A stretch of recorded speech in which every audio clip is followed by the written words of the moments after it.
Slavă lui Dumnezeu stă în ascunderea lucrurilor, iar slavă împăraților stă în cercetarea lucrurilor. Proverbele 25, versetul 2.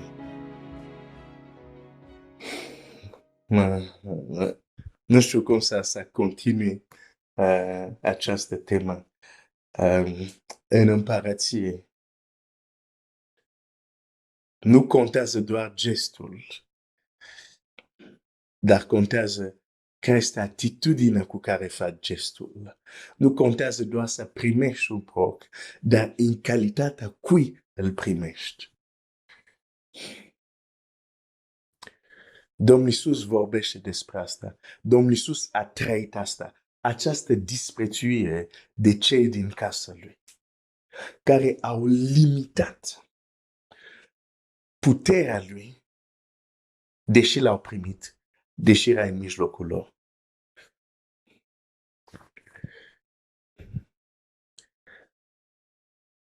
Sunt copii lui Dumnezeu care disprețuiesc anumite lucruri de ale lui Dumnezeu.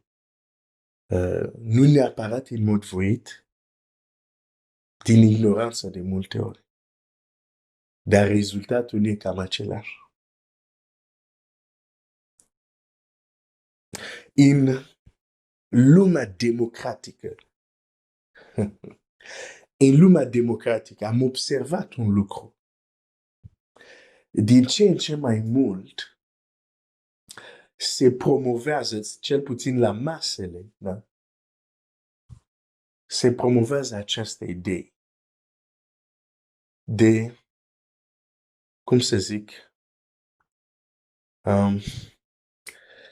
banalizare, nu știu dacă e un cuvânt românesc, banalize în franceză înseamnă a reduce la nimic, a privi un lucru banal. Este promovat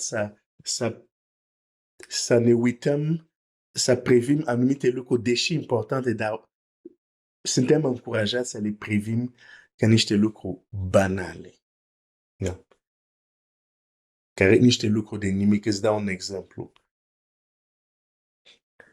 Președintele nu este respectat de obicei în democrațiile. Începând cu el, apoi poți să te aștepți la restul. Da? Nu e considerat ca un oarecare.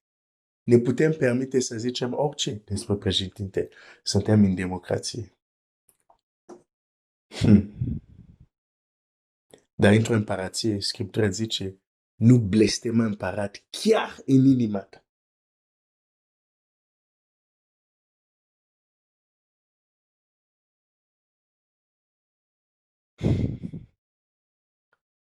Și această tendință de a disprețui ceea ce este ridicat, când ești condiționat în mintea ta de a disprețui anumite lucruri care, de fapt, ar trebui să le acorzi un anumit respect, ești propriul ucigaș sau ucigașa a binecuvântările tale prin această disprețuire.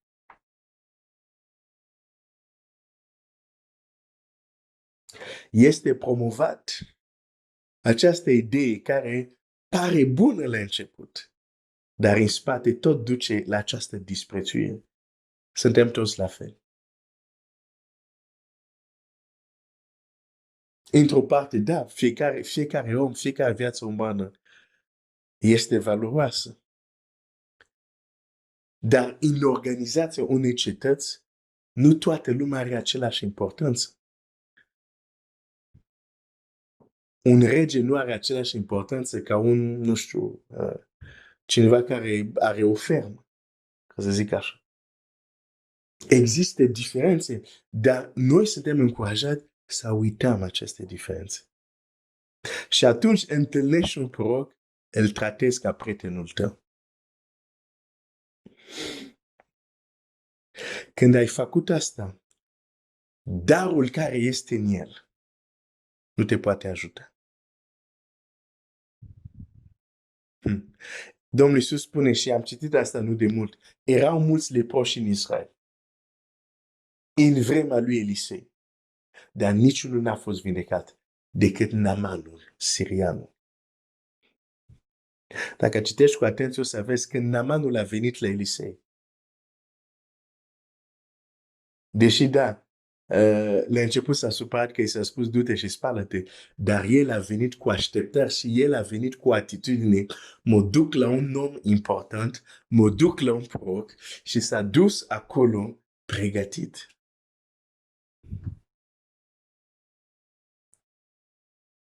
A avut o anumită atitudine. Ceilalți leproși care erau în Israel, de ce n-au fost vindecat? Se întâlneau poate unii dintre ei chiar cu prorocul, dar disprețuiau cel puțin o parte a lui, în sensul că nu-și dădeau seama pe omul ăsta mă poate ajuta cu lepra care o am. De ce mica soția lui David nu a avut copii toată viața ei? Din cauza tot unei atitudini de disprețuire vis-a-vis de David, soțul ei. Dar nu înțelegea când David îl cânta și lauda pe Dumnezeu, nu se închina lui Dumnezeu în calitate de soțul ei, se închina lui Dumnezeu în calitate de închinator al lui Dumnezeu. Nu trebuia să se bage. La disprețuit, Biblia zice, n-a avut copii până la moarte.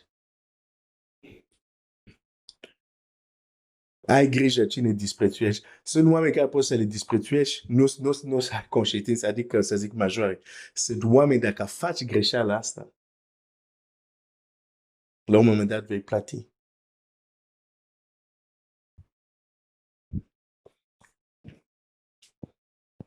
Trebuie să respectăm oamenii. De fapt, trebuie să respectăm orice om. Dar uite, de exemplu, ce spune Scriptura. Asta citesc un text, 1 Timotei 5, versetul 17. Prezbiterii care cărmuiesc bine, deci a precizat aici, prezbiterii care cărmuiesc bine, înseamnă există și prezbiteri care cărmuiesc rău. Și aici e specific, e o categorie, zice, prezbiteri care cărmuiesc bine să fie învredniciți de îndoită cinste. Oh, că suntem toți la fel, trebuie să acorde același respect la toată lumea. Uite, Scriptura mă învață altceva. Scriptura mă învață, da, trebuie să respect toată lumea, dar există persoane unde respectul nu trebuie să fie îndoit. Cinstea care dau la o anumită persoană trebuie să fie îndoit.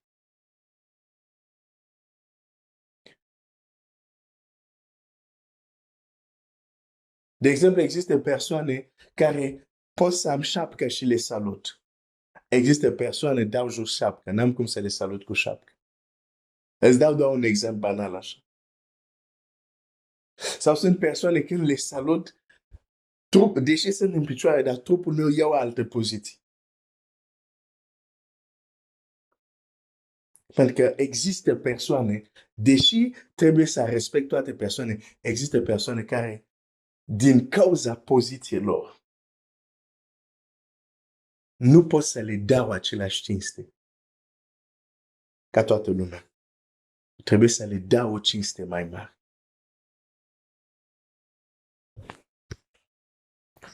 Și generația asta a creștinismului modern, parcă asta nu există. Suntem toți la fel, suntem toți în același ciorbă, același oală și de-aia și rezultate sunt, îmi vine să zic, varză sau ciorbă de varză, ca și creștini.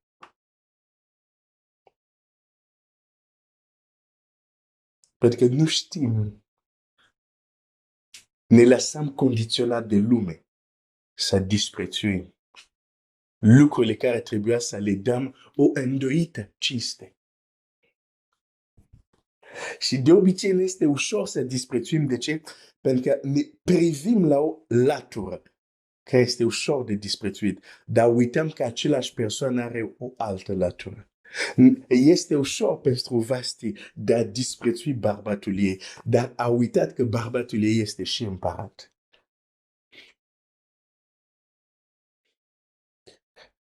Și o să se întâmple lucruri nu prea bune pentru ea.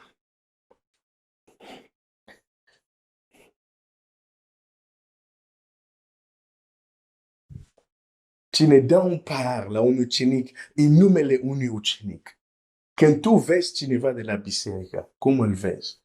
Nu la biserică, la biserică cântăm toți, suntem o familie unită, suntem o familie. Da, nu, dar în afara bisericii. Le întâlnești în centrul comercial, le întâlnești pe stradă. Cum îl privești? Un lucru care m-a ajutat foarte mult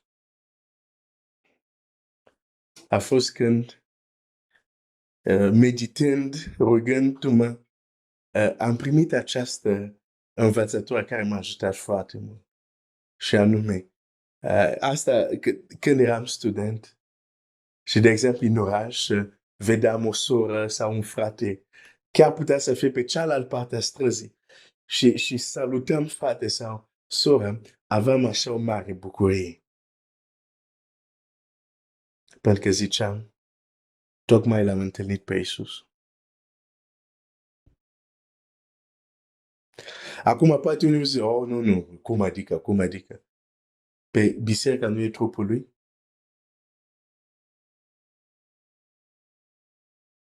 Hai să zic un secret. Dacă tu când vezi un frate, vezi o soră, zici, mamă, asta te bucur pentru că crezi prin credința că el face parte din trupul lui Hristos. Deci te-ai întâlnit cu Hristos. Dacă dezvolți asta în tine, mâine dacă ești bolnav,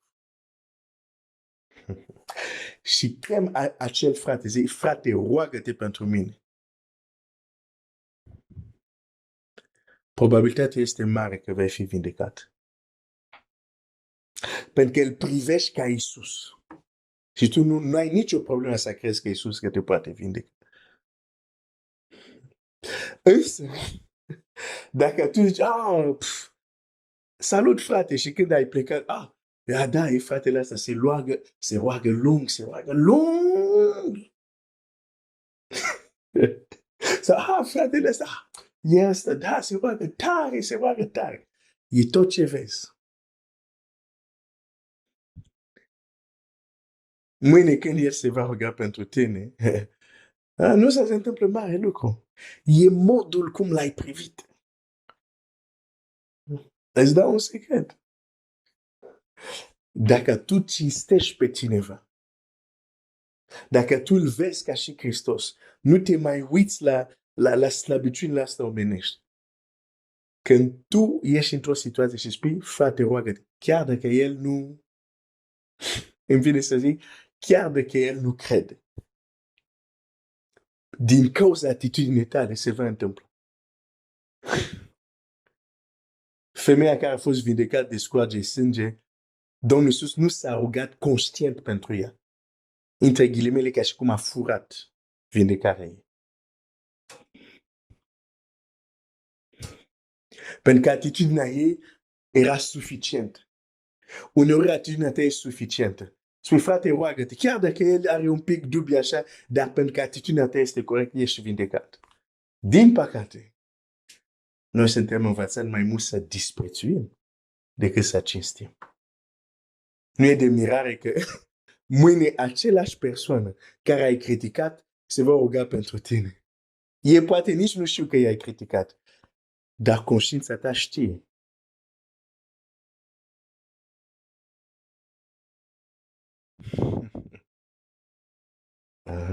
Mi-amintesc, o să închei cu o marturie. Dacă împărtășesc marturie pentru că așa am înțeles anumite lucruri. Mi-amintesc într-o zi, suferam,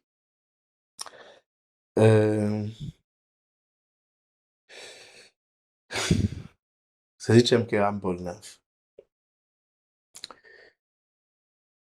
Și suferam și aveam nevoie de intervenția lui Dumnezeu. Și am mers la biserică și se întâmplă asta în Congo.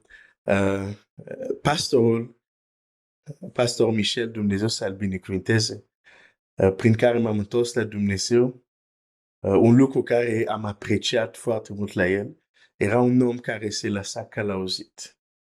În sensul că când eu mergeam duminică, eram foarte entuziasmat, dar nu știam niciodată cum o să fie duminică.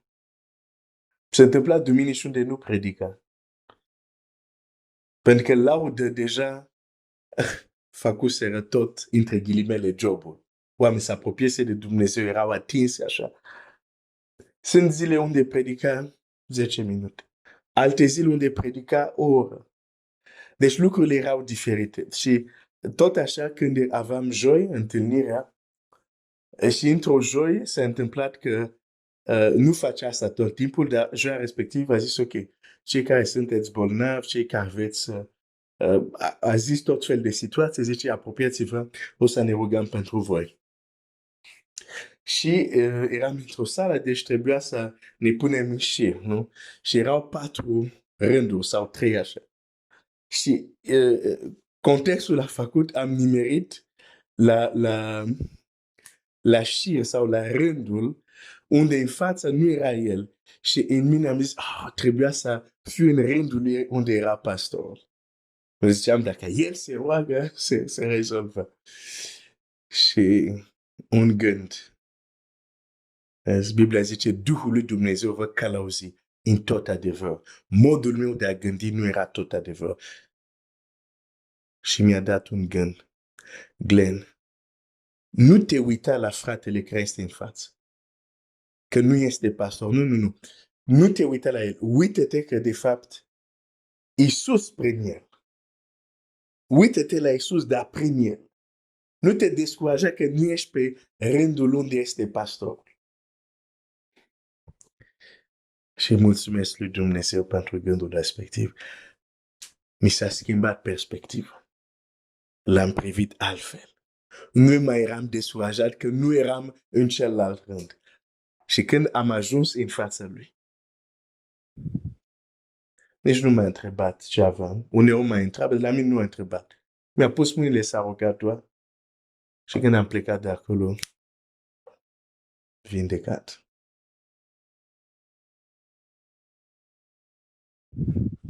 De a-și fi ajuns la el cu disprețuire, pentru că este un fel de disprețuire. De ce nu trebuia să fiu la rândul pastorului? Tu ești un simplu frate, ce poți să faci pentru mine? E un fel de disprețuire.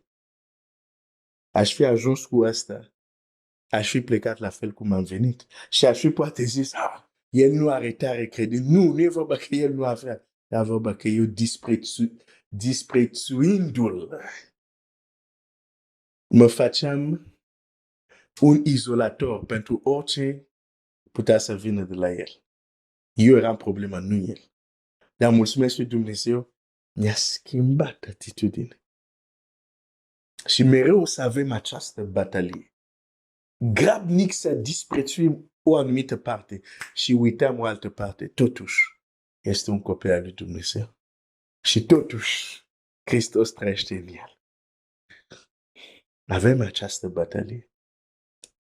Dar viața ta ca și copil al lui Dumnezeu, relațiile tale cu ceilalți se vor îmbunătăți exponențial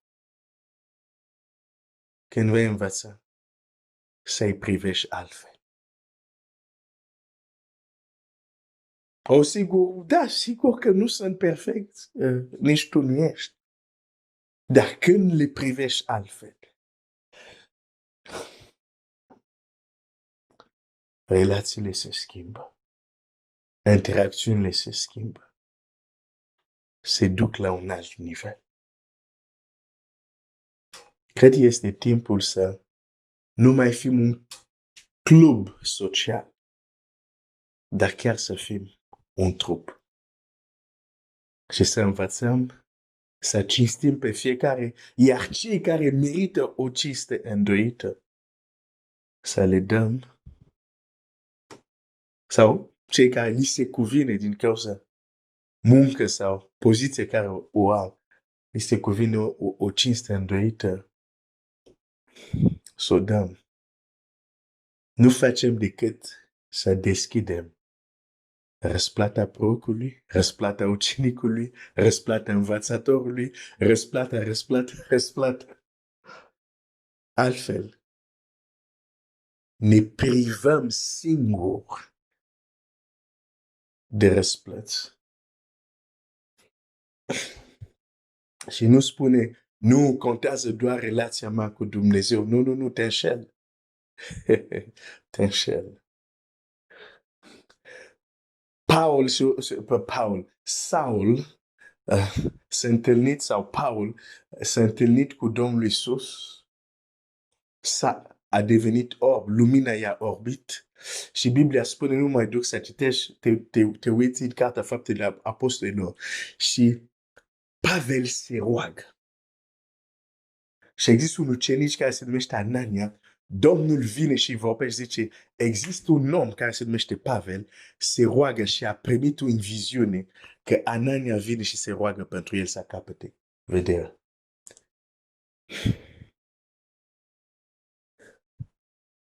Și Anania mai întâi spune la Domnul, dar și ce a făcut omul ăsta în fine? Și Domnul zice, l-am ales. Nu-l mai privi în funcție de trecutul lui. Te rog, nu mai privi pe fratele, pe sora, în funcție de trecutul lui. Domnul zice, l-am ales. Și când Anania se duce, de Domnul Iisus schimbă cum Anania îl vede pe Pavel. Am zis Paul, dar Pavel, nu în limba română. Cum îl vede pe Pavel. Și când Anania se duce, zice, frate Pavel. Perspectiva lui s-a schimbat. Zice, Domnul Iisus care ți s-a apărut, m-a trimis, pune mâinile peste el și el capătă, cazi niște solzi și capătă vederea. Vezi ce se întâmplă acolo? Deși Pavel se roagă, deși Domnul Iisus aude rugăciunea lui, dar Domnul Iisus trimite Anania. Vor fi situații unde răspunsul Domnului va fi într-un frate și o soră. Și vai de tine dacă tu îl disprețuiești.